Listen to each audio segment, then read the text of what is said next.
Bonjour.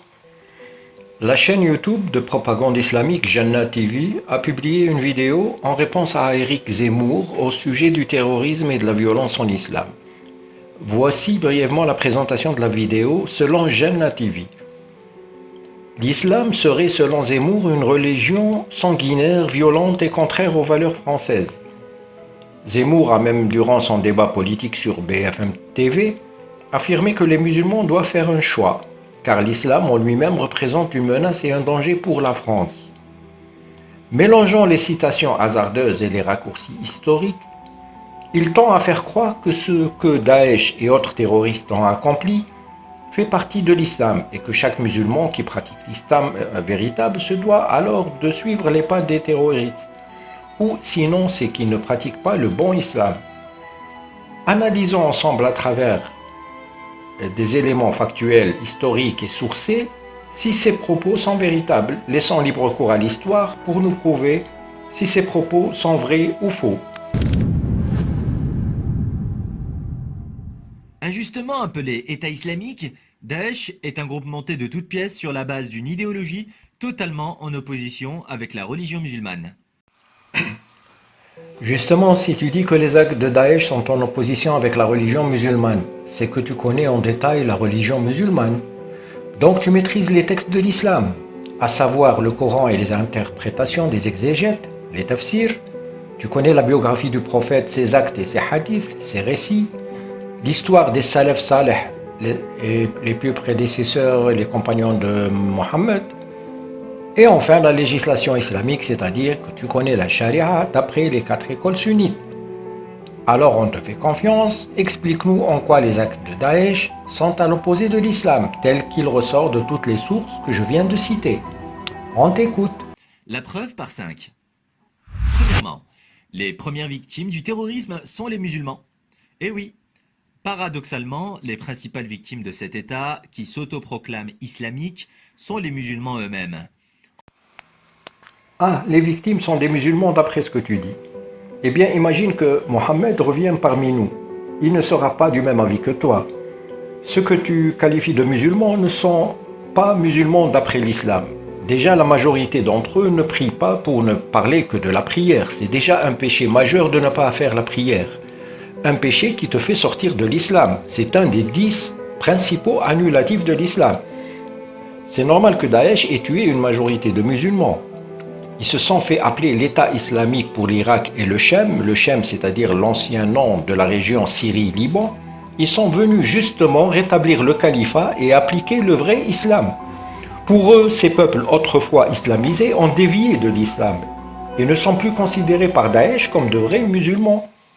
Comme toi d'ailleurs qui vis chez les mécréants en Europe et qui est leur allié.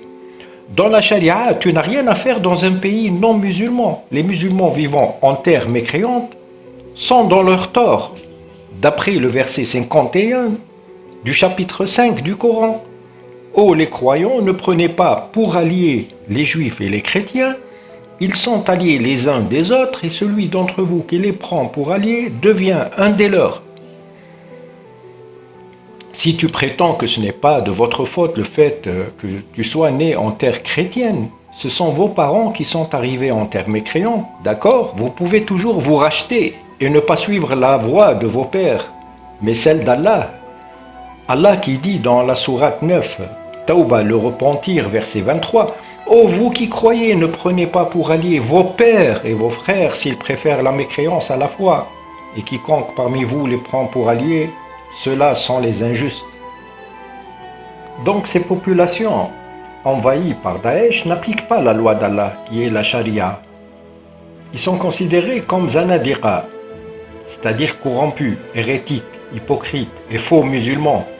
Ils doivent donc se repentir, et ceux qui prônent une quelconque résistance, ceux-là sont considérés comme les ennemis d'Allah et de son prophète parce qu'ils n'appliquent pas la charia. Deuxièmement, Daesh contredit le Coran. La religion musulmane repose sur 2 références fondamentales que sont le Coran et la Sunna. Le Coran est la parole divine révélée aux hommes et la Sunna rapporte les paroles et actes du prophète de l'islam. Mohammed, que la paix et la bénédiction soient sur lui. Or, le Coran interdit formellement le meurtre de civils innocents, comme il est dit dans sourate Les Bestiaux, Al-An'am, Pire encore, le Coran nous informe que celui qui ose porter atteinte à la vie d'un innocent, c'est comme si il s'en était pris à l'humanité tout entière, comme il est mentionné dans la sourate La Table Servie Al-Ma'ida, comme il est mentionné dans la sourate La Table Servie Al-Ma'ida, comme il est mentionné dans la sourate La Table Servie Al-Ma'ida, verset 30. Non, monsieur, pas Al-Ma'ida, mais Al-Ma'ida, la table servie. Al-Ma'ida, c'est l'estomac. Tu as brûlé les étapes, mon ami. Tu avais sûrement faim en faisant ta vidéo. Bon, passons alors. Que dit ce verset? C'est pourquoi nous avons prescrit pour les enfants d'Israël que quiconque tuerait une personne non coupable d'un meurtre ou d'une corruption sur la terre, c'est comme s'il avait tué tous les hommes. Et quiconque lui fait don de la vie, c'est comme s'il faisait don de la vie à tous les hommes. Borné comme vous êtes et fermé à toutes les recherches objectives, vous ne pouvez pas savoir ce qui s'est passé ailleurs dans les autres religions et dans l'histoire, parce que vous êtes programmé pour affirmer que le Coran est la parole d'Allah immuable et inimitable. Le doute est interdit en islam alors que la science n'a avancé que grâce au doute. Mais désolé, l'humanité ne fait pas du surplace comme vous depuis plus de 10 siècles.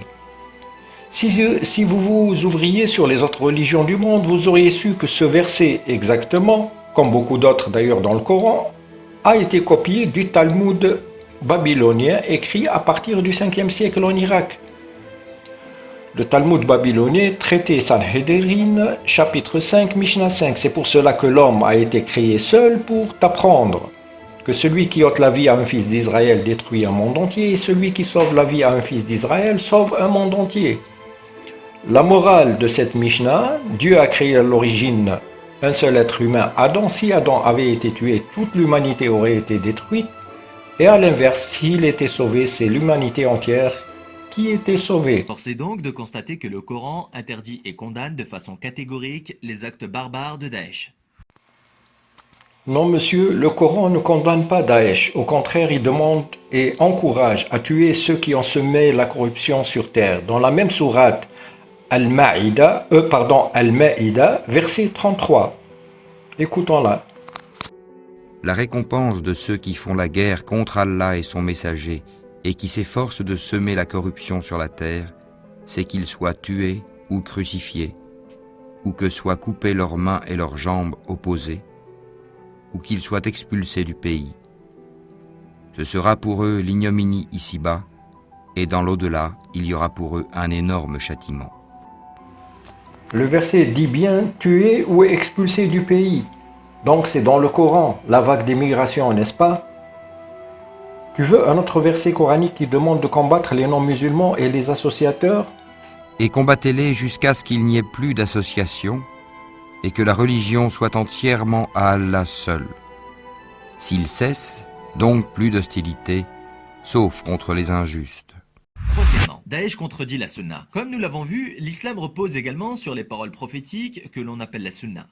Et parmi ces paroles, nous pouvons trouver des récits authentiques dans lesquels le prophète, que la paix et la bénédiction d'Allah soient sur lui, décrit l'apparition d'un groupe au sein des musulmans. Ce groupe est décrit comme étant composé de jeunes sots et ignorants, assoiffés de sang.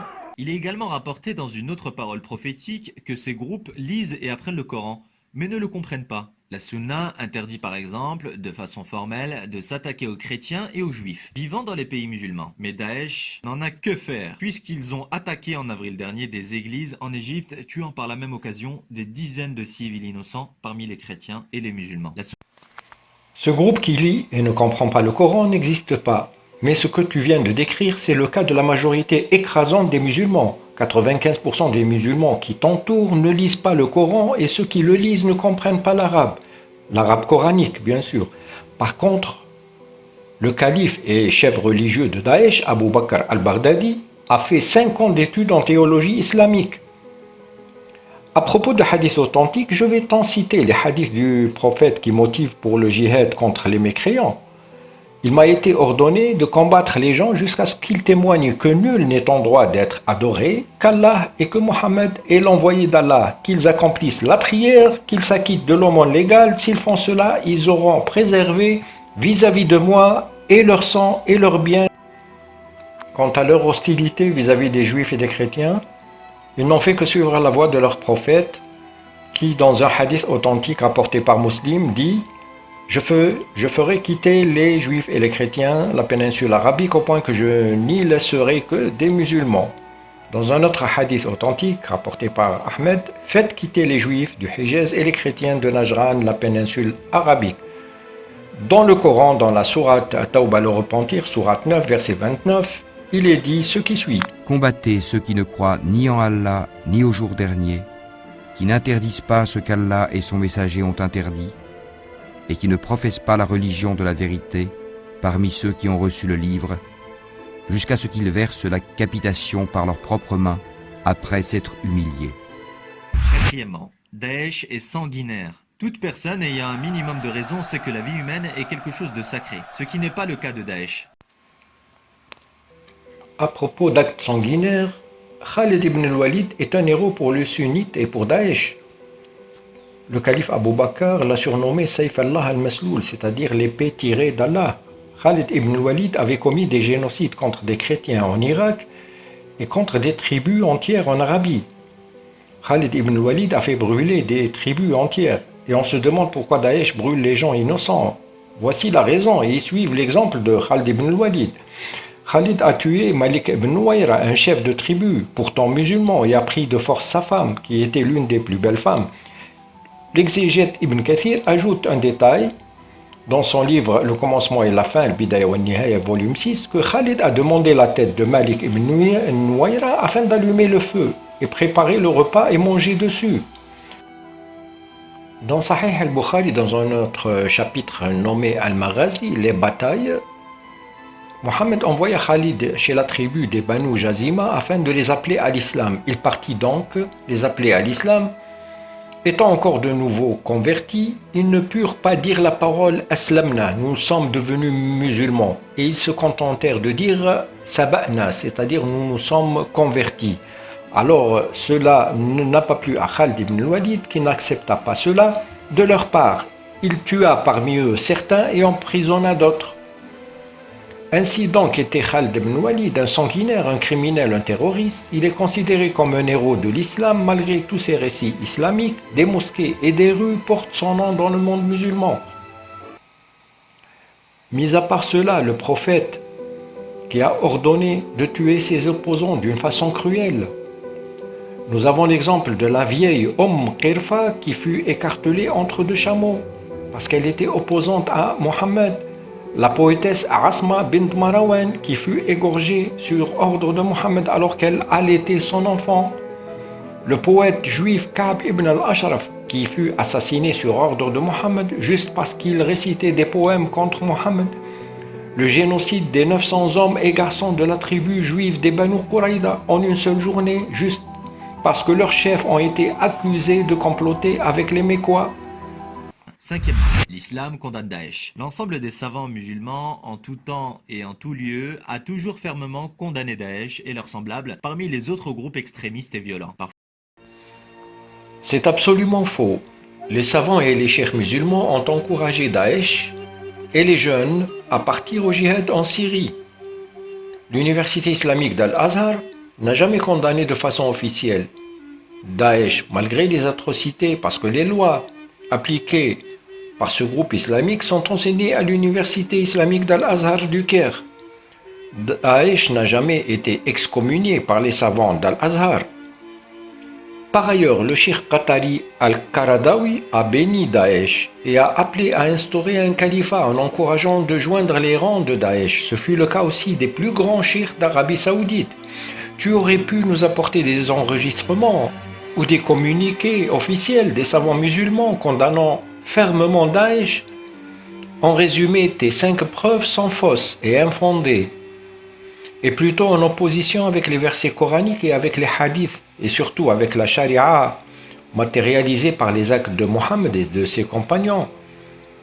Pour disculper l'islam et pouvoir prétendre que Daesh n'a rien à voir avec l'islam, nous aurions souhaité plutôt que tu nous cites les actions et les lois appliquées par Daesh et qui ne figurent pas dans la charia islamique et n'ont jamais été appliquées par ton prophète et par ses compagnons.